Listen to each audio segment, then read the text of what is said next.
உழவி மகன் நேயர்கள் அனைவருக்கும் வணக்கங்க. இந்த பதிவில் நாம் முருங்கைக்கீரை கரைசலை பற்றி தாங்க பார்க்க போகிறோம்.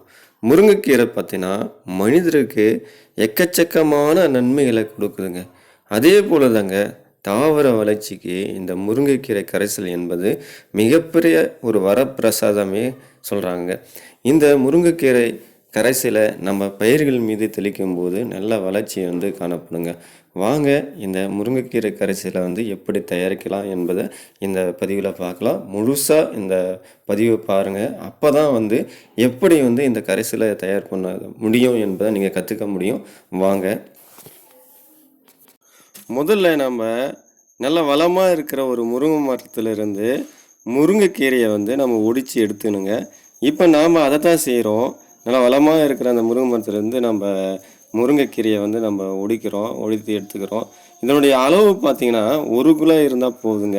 வேறு எதுவுமே நமக்கு தேவையில்லைங்க. இந்த முருங்கைக்கீரை கரைசல் பார்த்தீங்கன்னா குறைந்த செலவிலே குறைந்த நாட்களே நம்ம ரெடி பண்ணிடலாங்க. இப்போ நம்ம 1 கிலோ அளவுக்கு முருங்கைக்கீரையை நம்ம எடுத்துட்டோங்க. அதுக்கடுத்து பார்த்தோன்னா நம்ம வீட்டில் இருக்கிற கல் உப்பு தாங்க. இதுவும் நம்ம செலவு பண்ண வேண்டிய அவசியம் இல்லை. நம்ம வீட்டில் இருக்கோம். 1 ஸ்பூன் அளவு இருந்தாலுமே போதும். அதுக்கடுத்தது புளி வேணுங்க. இதுவும் நம்ம வீட்டிலேயே இருக்கும். இது 3 தாங்க நம்ம இந்த முருங்கைக்கீரை கரைசல் தயார் பண்ணதுக்கு தேவையான பொருட்கள்.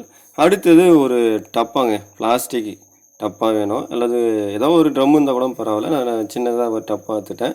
இப்போ நம்ம அந்த 1 கிலோ அளவுள்ள இந்த முருங்கைக்கீரையை நம்ம என்ன செய்யறோன்னா அந்த டப்பாக்குள்ளே போடுறோங்க.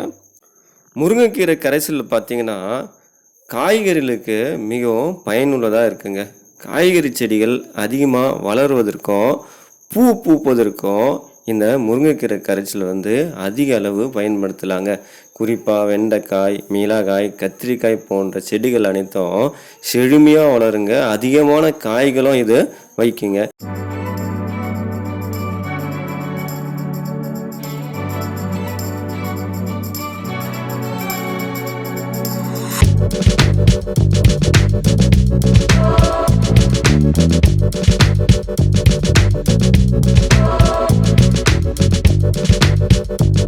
முருங்கை இலையை எல்லாத்தையும் குடுவைக்குள்ளே போட்டுட்டோம். இப்போ அது உள்ளே நம்ம என்ன செய்ய போகிறோன்னா அந்த முருங்கை இலை முழுகிற அளவுக்கு நம்ம தண்ணியை ஊற்றுறோங்க.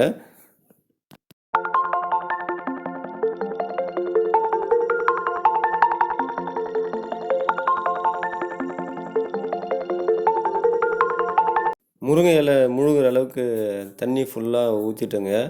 அடுத்து நம்ம என்ன செய்ய போகிறோன்னா இதாங்க முக்கியமானது. நம்ம ஏற்கனவே எடுத்து வச்சுருந்த இந்த கல் உப்பு இருக்குது பார்த்தீங்களா, அதை எடுத்து நம்ம இதுக்குள்ளே போடணுங்க. எவ்வளோ போடணும், 1 ஸ்பூன் அளவு போட்டால் போதும். அதுக்கு மேலே போட்டாலும் போதும். ஆனால் அதிக அளவில் போடக்கூடாது. ஒரு குறிப்பிட்ட அளவு 1 ஸ்பூனோ இல்லை 2 ஸ்பூனோ அதில் போட்டுலாங்க. இப்போ நம்ம போட்டுட்டோம். அதுக்கு பார்த்தோன்னா நம்ம ஏற்கனவே எடுத்து வச்சுருந்த புளிங்க. புளி பார்த்தோன்னா கொஞ்சமாக தான் போடணும். அதுவும் அதிக அளவு போடக்கூடாது. ஒரு குண்டு இருக்குல்ல, பெரிய குண்டு, கோழி குண்டு அளவு நம்ம அது உள்ளே போடணுங்க. இப்போ இதையும் புளியும் போட்டாச்சு. இப்போ நம்ம என்ன செய்ய போகிறோம்னா இதை டைட்டாக மூடணும். காற்று போகாத அளவுக்கு இதை நம்ம மூடி வைக்கணும். எத்தனை நாள் இதை வைக்கணும் பார்த்தோன்னா 4 நாள் வைக்கணுங்க. இதை 4 நாள் திறக்கவே கூடாது. 4 நாள் கழித்து 5ஆவது நாளில் இதுக்குள்ளே ஒரு திரவம் உருவாகும். அந்த திரவத்தை 50 மில்லி எடுத்து 1 லிட்டர் தண்ணியில் கலந்து அதை நம்ம என்ன செய்யலாம்னா தாவரங்கள் மீது தெளிக்கலாம். அல்லது தாவரனுடைய வேர்களை நம்ம இதை ஊற்றி விடலாம். நன்றி.